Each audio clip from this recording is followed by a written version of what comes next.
In the year 2136, humanity had come a long way. They had colonized the moon, established research stations on Mars, and had begun exploring the depths of space beyond their solar system. Yet despite all their achievements, Earth remained a relatively small player in the vast expanse of the galaxy. Humans, though intelligent and resourceful, were seen as an insignificant species by the galaxy's other inhabitants. The universe, as far as humanity knew, was vast and filled with powerful alien species. The Vortak, a towering reptilian species known for their brutal military tactics, controlled vast stretches of space. The Dragon, a technologically advanced race of insectoids, had mastered weapons that could vaporize entire planets. The Anasari, an ancient and mysterious species of energy beings, had outlived countless civilizations and watched as galaxies were born and destroyed. All of these races held the belief that humans were nothing more than a curious oddity in the grand scheme of things. Earth had never been a target, but it had also never been considered a potential ally. The Terran species, humans, were simply too young, too fragile in the eyes of the galaxy. Most of the galaxy's inhabitants had long since moved beyond the need for alliances with such a primitive species. The Terran Federation, the governing body of Earth's nations, had never been able to break free of Earth's small role in the universe. Earth's defenses were mostly Earth-based, some advanced spacecraft, missiles, and a few space stations, but nothing that could stand against the forces of the galaxy's most powerful empires. All of that changed one evening in June. It started with a signal. A transmission, unlike anything Earth had ever received, pulsed through the deep space communications network. At first, it was dismissed as a mistake, a glitch in the system, perhaps some stray signal from a passing satellite or a space probe. But then it came again, and again. It was not random noise. It was a message. The transmission, in an alien language, sounded like a series of harsh clicks and hums. For hours, Earth scientists scrambled to decode the mysterious message, but it was unlike anything they had encountered before. It was nothing short of a miracle that they finally cracked the code. The message was simple yet terrifying. Earth, your time has come. Prepare for annihilation. The world was silent when the message was broadcasted. At first, there was disbelief. Was it a threat, a warning, or perhaps a cruel joke from one of the galaxy's other races? Was it a trick from the Anasari, known for their mind games? Or perhaps the Dragon, who had a reputation for tormenting their enemies before finishing them off? Earth's leaders gathered quickly. The Terran Federation, composed of representatives from Earth's most powerful nations, met in emergency sessions to address the strange transmission. Panic was palpable in the room. Everyone was asking the same question: who was this message from? And why was Earth being singled out? While the world's government scrambled to formulate a response, another terrifying event unfolded. Within hours of the transmission, human satellites in orbit detected a fleet of unknown ships emerging from the depths of space. They were massive, far larger than any known human vessels. The ships were unlike anything humanity had ever encountered before. Vast, sleek, and menacing, they hovered just outside Earth's atmosphere, blocking out the stars. The ships didn't land. They didn't even make an attempt to communicate. Instead, they just sat there looming, their dark forms casting long shadows over Earth's surface. The Earth's military was immediately put on high alert. But there was a problem. The alien ships were not only enormous, they were also equipped with technology far beyond anything humanity had ever dreamed of. No one had ever seen ships capable of remaining suspended in orbit with such power. And then came the most frightening part. The aliens didn't fire a single shot. They didn't need to. They were sending a message simply by existing. Days passed and humanity's defenses remained useless. All communication channels with the outside world were blocked, and all systems reliant on satellites were disabled. Earth was completely cut off from the rest of the galaxy. No one knew what the aliens wanted, but they clearly meant business. In the meantime, the world's governments met in secret to discuss possible responses. The United States, China, Russia, and other major powers had their military forces on standby, but none of them knew how to deal with a threat of this scale. The aliens' message was clear. Earth was not merely a target, it was a symbol. A reminder that the galaxy had its own rules, and humanity had been far too naive to understand them. It was during these tense days that a discovery was made, a strange anomaly deep in the Antarctic ice. An expedition was quickly assembled. The team, led by Earth's top scientists, journeyed to the remote region to investigate. There, buried beneath layers of ice and rock, they found something extraordinary. A hidden facility unlike anything ever seen before. It was vast, ancient, and clearly of non-human origin. The structure was covered in alien symbols that no one recognized, yet somehow felt oddly familiar, as if they were meant for humans to find. Inside the facility, the team uncovered technology that defied the limits of human understanding. Advanced energy sources, sleek weapons, and data files that had been encrypted for centuries, if not millennia. It was evident that this technology was far beyond anything humanity could ever hope to achieve. But there was something else, something that caught the attention of the team even more. The walls of the facility were covered in strange carvings that depicted a race of beings with human-like features. The carvings showed scenes of destruction, of a once proud civilization that had fallen. And among them was a symbol that seemed to match the strange ships now orbiting Earth. The connection was undeniable. The alien invaders were not just outsiders, they were connected to humanity's past. These ancient beings, known only as the First Ones, had left a legacy, and it seemed that the aliens now threatening Earth were somehow tied to them. But how and why?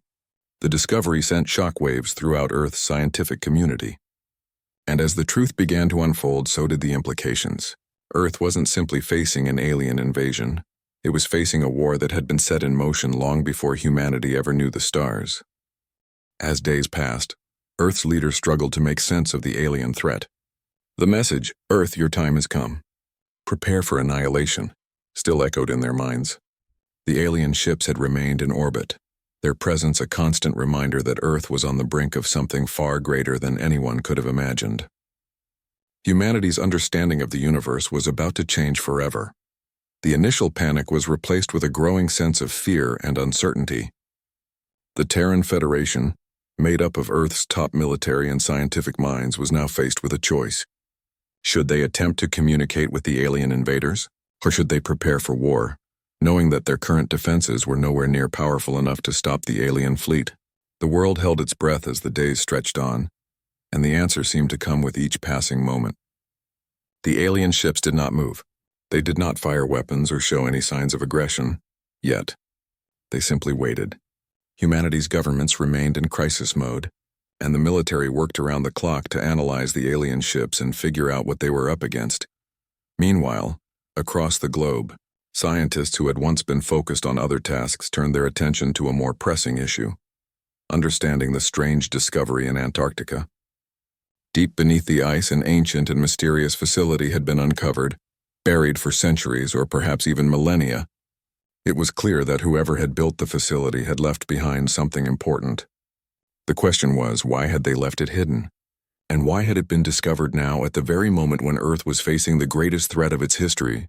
Dr. Olivia Carter, one of the lead scientists on the Antarctica expedition, worked tirelessly to decipher the alien technology found inside the facility. Her team had already made some breakthroughs: advanced energy sources, weapons far beyond what humanity had ever developed, and encrypted data that seemed to hold the key to understanding what the First Ones had left behind. But even with these discoveries, there was still so much more to understand. "We need to unlock the full potential of this technology," Dr. Carter said during a meeting with the Federation's top officials. "I believe this could be humanity's only chance to fight back. But time is running out. If we don't act soon, it may be too late." The pressure was mounting. As the alien ships continued to hover above Earth, their massive forms blocking out the stars, the Terran Federation realized they had no other choice but to act. The planet's defenses were outdated, and humanity's understanding of space warfare was limited compared to the alien forces. If they didn't unlock the secrets of the First One's technology, Earth would be doomed. Back in the Antarctic facility, Dr. Carter's team made a breakthrough. They managed to decode part of the encrypted data, revealing an astonishing fact. The First Ones were not just an ancient civilization, they were the ancestors of humanity. The carvings on the walls of the facility showed scenes of destruction, not from a foreign enemy, but from within their own civilization. The First Ones had once been a mighty race, traveling across the stars, creating advanced technology, and spreading their influence throughout the galaxy. But something had gone horribly wrong. Their civilization had collapsed, leaving only ruins behind. The most shocking discovery, however, was a symbol that appeared throughout the facility. A symbol that matched the markings on the alien ships now hovering above Earth. It became clear. The beings now threatening Earth were not strangers. They were part of humanity's distant past. The question was, why had they returned? And what did they want from Earth? As the Federation scrambled to understand this new information, the alien ships in orbit remained silent. The world's governments took steps to prepare for the worst. Earth's military forces were put on high alert, and mass evacuations were organized in the event of an attack. The mood around the world was tense, and every day felt like a countdown to disaster. On the military front, Admiral Richard Hayes, one of Earth's most experienced commanders, led the effort to strengthen Earth's defenses. Despite the advanced technology the scientists had uncovered, the alien forces were still a mystery. What weapons did they possess? How advanced were their ships? And most importantly, could humanity stand a chance against them? Prepare for the worst, Admiral Hayes told his officers, his voice filled with quiet determination. We don't know what we're dealing with, but we'll fight with everything we've got. As the world watched, the Federation began to mobilize. The military deployed soldiers, fighters, and spacecraft, ready to defend Earth. But as the days turned into weeks, it became clear that even Earth's best efforts might not be enough. And then, in the midst of all the uncertainty, something unexpected happened. A transmission was sent from one of the alien ships. Unlike the threatening message Earth had received earlier, this one was different. It was not a warning, it was an invitation. The message, though short, sent shockwaves through the Federation. We come for you, descendants of the first ones. Come to us. Only then will you understand your true purpose. The world was stunned. What did this message mean? Was this a trap? Or had the aliens come to offer some kind of alliance? Earth's leaders were torn. The message could be an opportunity to understand the alien forces better, or it could be a ploy to lure humanity into a trap. Dr. Carter, still working with her team, was skeptical. We can't trust them, she said firmly. If they wanted to negotiate, they would have done it earlier.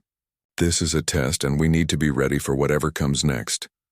Admiral Hayes, on the other hand, saw it as a chance to learn more about the enemy. We need to meet them halfway, he said. We don't know what they're offering, but we need to find out. This could be our only chance to end this peacefully. The debate raged on, but time was running out.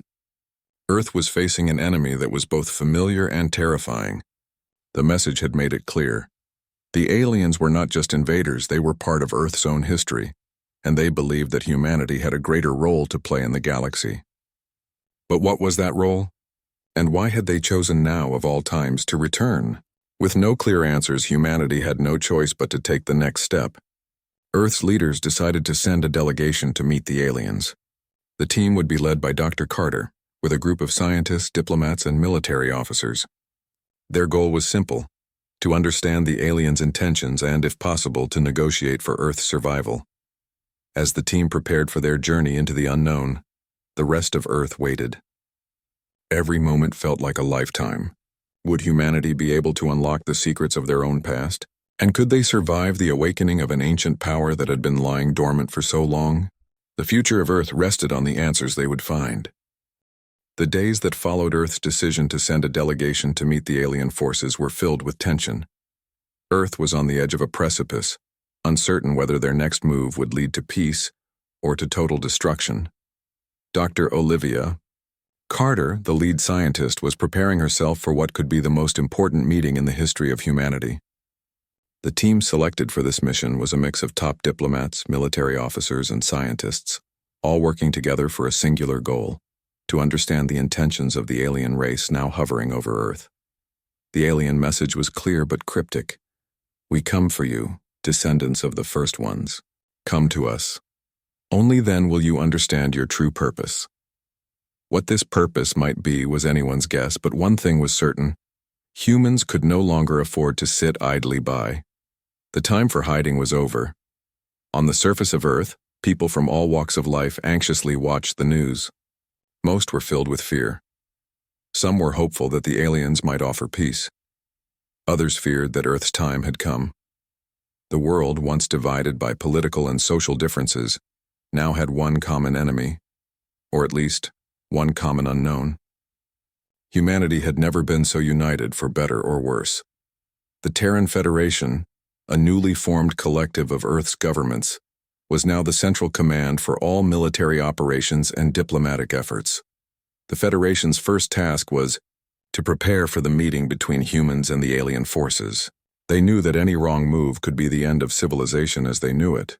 It was a delicate moment, a turning point. In the Federation's command center, Admiral Richard Hayes stood before a large digital map of Earth surrounded by military strategists. He looked weary, yet determined. "We may not have the firepower to defeat them," he said to the room, "but we can show them that Earth is not a world that will be easily conquered. We have our wits, our resolve, and our ability to adapt. That is what we need to focus on." Admiral Hayes wasn't wrong.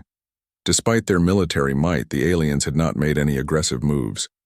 No one knew if it was a sign of strength or a test of patience. But as the alien fleet loomed above Earth, it was becoming clear that humanity was being given an opportunity, not just to survive, but to thrive in a universe that had once ignored them. Dr. Carter, meanwhile, continued her research into the technology of the first ones. She now had access to more data from the underground facility in Antarctica, which had been slowly unlocking more of its secrets. Each new discovery brought more questions than answers. Why had the first ones, so advanced and powerful, disappeared? And why had they left behind such complex technology? Then one evening, a breakthrough came. The data revealed something that made Dr. Carter's heart race. The first ones hadn't simply vanished. They had chosen to disappear. Their downfall had been self-inflicted. The discovery revealed that they had created a system of knowledge that could be used to control or destroy entire civilizations. It was powerful beyond measure, and the first ones, for reasons unknown, had chosen to bury this technology and vanish from the galaxy. The most chilling part of this discovery was the warning embedded in the data. The message was clear. The first ones had hidden their knowledge because it was too dangerous to be used by any species, including humanity. But now, the alien invaders, the descendants of the first ones, were returning. Were they here to finish what their ancestors had started? Or was their return a chance for humanity to rise and embrace the legacy of the first ones? Dr. Carter shared this information with the Federation leaders, who were both fascinated and frightened by it. "This could be humanity's chance to take control of our own future," Dr. Carter said. "We don't know if the aliens will give us this knowledge willingly, but I believe that understanding their technology will be our greatest strength." The Federation knew that time was running out. The alien fleet had not moved, but they had not backed down either. As Earth's top leaders met to discuss their next move, Admiral Hayes prepared for what might be humanity's last battle or its first great victory. Meanwhile, in the space above Earth, the alien ships remained silent. The enormous vessels cast long shadows over the planet, as if watching every movement below. Earth's military had tried to scan the ships, but their technology was far beyond what humanity had at its disposal. The alien ships didn't need shields. They didn't need to be armed with conventional weapons. Their very presence was a weapon, a message that humankind could not ignore. But it was not just military might that would win this fight. As Dr. Carter had explained, humanity's strength had always been their ability to adapt and innovate. Now Earth's military leaders were beginning to understand that to face the aliens, they would need to embrace this very trait. It was time to think beyond traditional warfare. Admiral Hayes sat at a briefing table with General Elena Shaw, one of Earth's most respected military strategists. She was known for her tactical brilliance and ability to remain calm under pressure. "We can't fight them with conventional tactics," General Shaw said. "We have to think outside the box. We have to make them believe that humanity is a force to be reckoned with." Admiral Hayes nodded. "Agreed, but we need more than just strategy. We need the technology that Dr. Carter uncovered. We need to understand the first one's legacy, and we need to do it fast." General Shaw looked out the window at the sky, where the alien ship still hovered. and we need to prepare for the worst. If they don't want peace, we'll be ready." As the Federation's forces gathered, Earth's space fleet began to assemble. Each ship was equipped with new weapons based on the first one's technology, though it was still in the early stages of development. The weapons were unlike anything humanity had ever used, energy-based projectiles that could cut through even the toughest of alien armor. The scientists had made progress, but there was still much to learn. Would these weapons be enough? Would they even work? The world watched as Earth's forces prepared to take their stand. Governments were united. People were determined. For the first time in history, humanity was no longer a helpless species looking up at the stars. They were preparing to fight for their place in the galaxy. As the day of the meeting with the alien forces approached, the atmosphere on Earth grew tense. Would humanity bow before their alien ancestors? Or would they rise to meet their fate and forge their own destiny? The day of the meeting with the alien forces had arrived. Earth's military forces were on high alert, and the tension on the planet was palpable. Across the world, millions of people watched on their screens, waiting for news of what might happen next. Would humanity finally have a chance to communicate with their would-be conquerors? Or would this meeting lead to a violent, irreversible clash? Admiral Richard Hayes stood at the command center, his eyes focused on the holographic map of Earth's atmosphere. The alien fleet remained in orbit, as intimidating as ever. The world's leaders, diplomats, and military commanders were gathered in the same room, their faces tense with anxiety. "Dr. Carter," Admiral Hayes said, turning to the scientist who had uncovered the first one's technology. "Are we ready, Doctor?" Carter nodded. "The technology is still not fully understood, but we've done everything we can. We're prepared to defend ourselves, but we must remember, we don't know what the aliens truly want." The Federation had been working around the clock, developing new weapons based on the alien technology they had uncovered. Energy shields, laser weapons, and powerful energy beams had been added to Earth's defenses, but the question remained, would they be enough? The aliens' technology was far more advanced, and no one could be sure what kind of weaponry the invaders had at their disposal. For the first time in history, Earth was preparing for an all-out war, not just for survival, but to prove that humanity was capable of standing on its own in the vast galaxy. At the same time, the alien fleet above Earth remained eerily quiet. Their ships, enormous, sleek, and black, hovered in orbit waiting. The message they had sent weeks ago still echoed in the minds of Earth's leaders. "We come for you, descendants of the first ones. Come to us. Only then will you understand your true purpose." Despite the ominous message, there was still a glimmer of hope. The Federation hoped that the aliens were not here to destroy humanity, but to reveal the true legacy of the first ones. The delegation, led by Dr. Carter, would attempt to make contact and understand the aliens' intentions. The journey to the alien ships was long and tense. The delegation traveled aboard Earth's most advanced spacecraft, a sleek ship designed for both defense and communication. As they approached the alien fleet, the sight of the massive ships hovering in space was both awe-inspiring and terrifying. Their size alone was enough to make anyone feel small. Inside the ship, Dr. Carter and the other members of the delegation were silent. They were about to face beings whose ancestors had created humanity's greatest technological advancements, and now, those same beings might decide humanity's fate. As the spacecraft drew closer to the alien fleet, a voice came over the communication system. It was a deep, resonant tone, unlike any human language. It was the voice of the alien leader.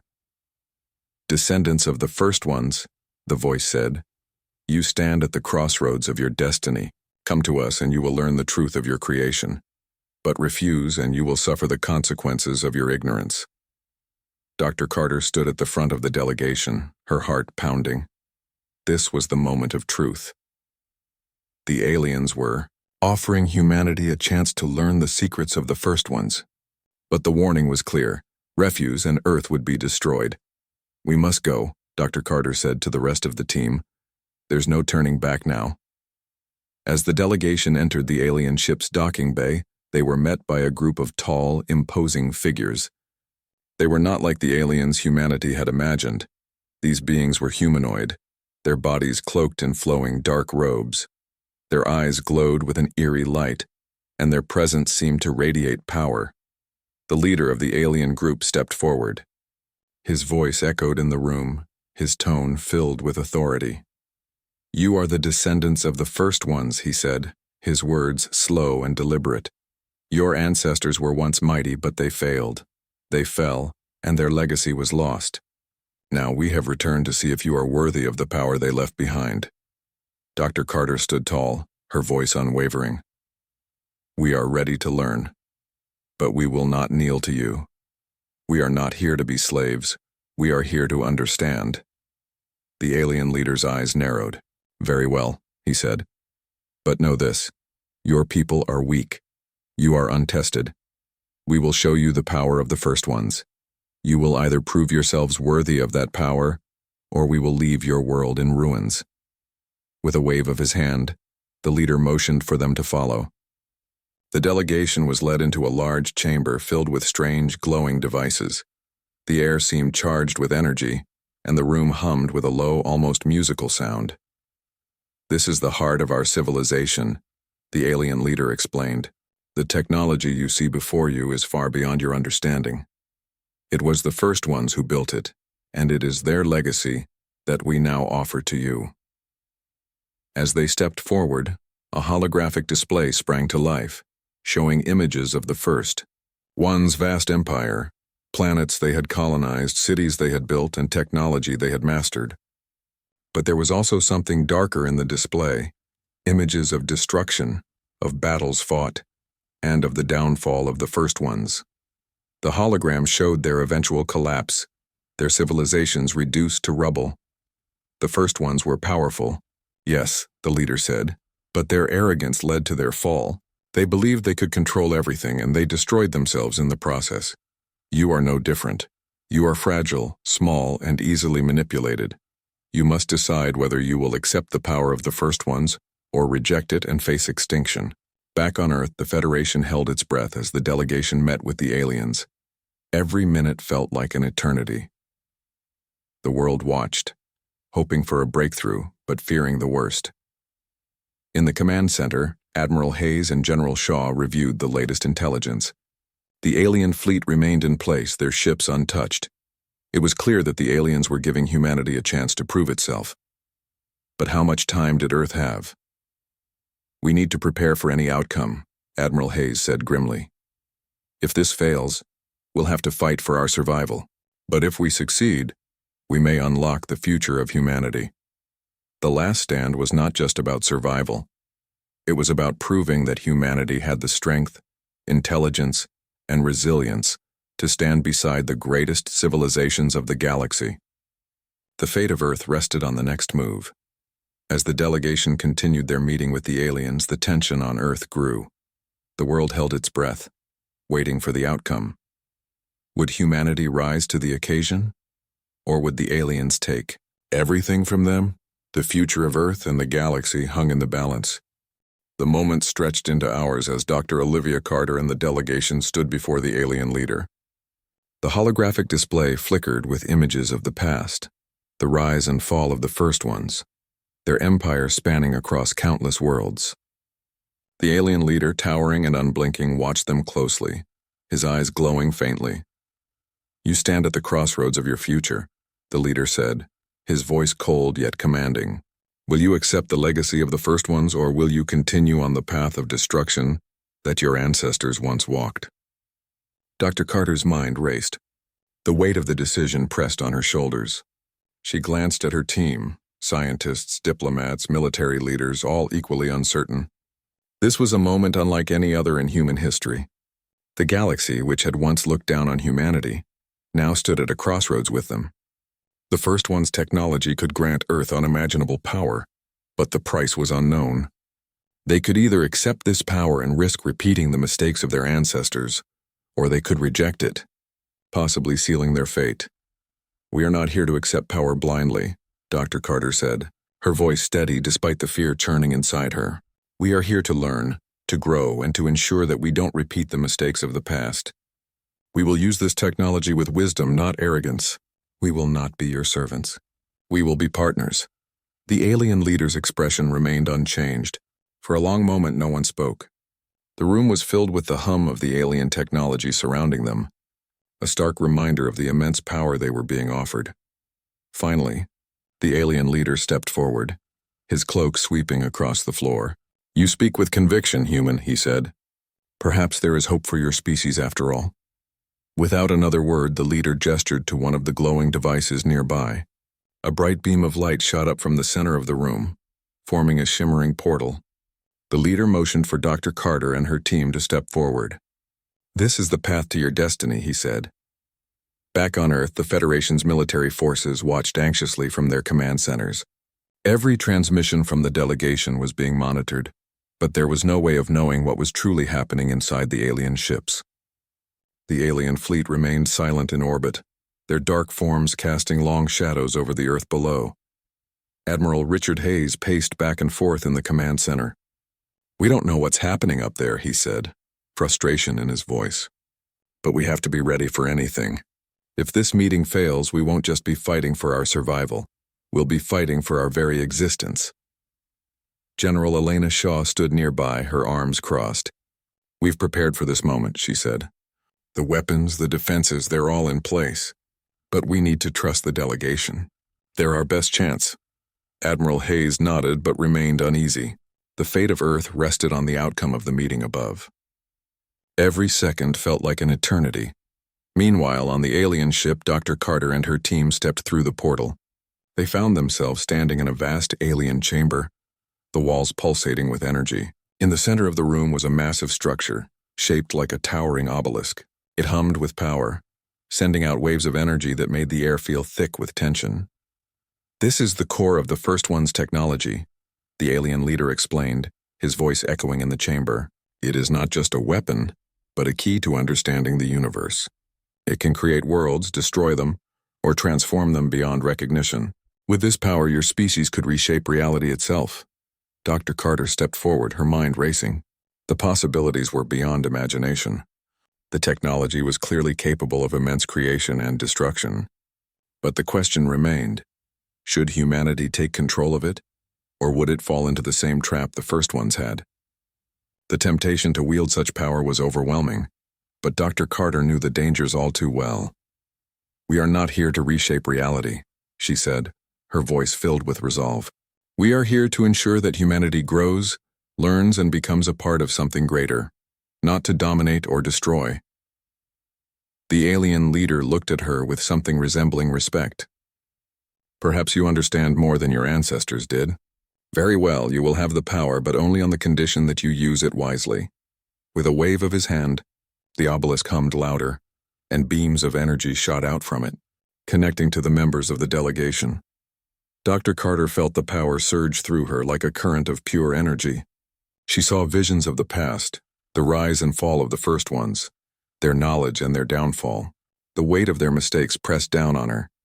But she also saw a path forward, a way for humanity to rise above the mistakes of the past. As the energy faded, Dr. Carter felt a sense of clarity. "We accept the responsibility," she said. "We will not repeat the errors of the first ones. We will be the stewards of this power, not its masters." The alien leader nodded once, then turned away. "Your species has earned this gift. But remember, you are now bound by the legacy of the first ones. Use it wisely or you will fall as they did." With that, the portal reappeared, and the delegation was guided back to their ship. As they left the alien ship behind, Dr. Carter felt both exhilarated and overwhelmed. They had been given the power of the first ones, but the true test was only just beginning. Back on Earth, the news broke quickly. The delegation had returned. The alien fleet, which had once threatened Earth with destruction, now hovered above them, silent but watchful. Earth's leaders gathered together, anxious but hopeful. Dr. Carter and the team were debriefed in a secure facility, their minds still reeling from the experience. "The power of the first ones is ours," Dr. Carter said, her voice steady but filled with awe. "But we have to tread carefully. We must not let this power control us. We must control it." Admiral Hayes and General Shaw stood by, listening intently. "What happens now?" General Shaw asked. Dr. Carter looked at them with a sense of resolve. "Now we build. Now we unite the world with this knowledge. The galaxy no longer looks at us as weak or insignificant. We are part of something much larger than ourselves. But the true challenge lies in how we choose to use this power. We must be careful.